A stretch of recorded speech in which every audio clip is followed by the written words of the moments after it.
Hey everyone. If Google Chrome keeps crashing on your PC, yeah, that can be really frustrating. The good news is this is usually fixable. Let's go through the most effective solutions. First, close Google Chrome completely. Then restart your computer. This clears temporary glitches that can cause random crashes. Open Chrome again, click the three-dot menu, go to Help, then About Google Chrome. Uh, Install any available updates. Next, head to Extensions. Arrow Manage Extensions. Disable extensions one by one. Yeah, faulty add-ons are a very common cause. Go to Privacy and Security arrow.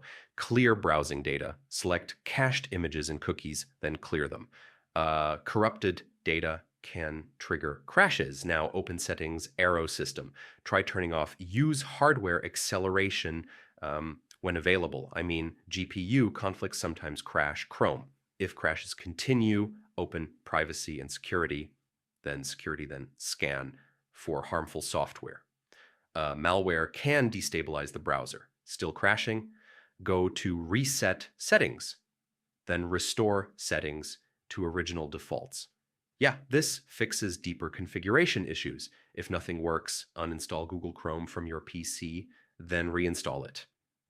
This removes damaged program files, and that's it. One of these solutions should stop Chrome from crashing. Yeah, thanks for watching, and I'll see you in the next one.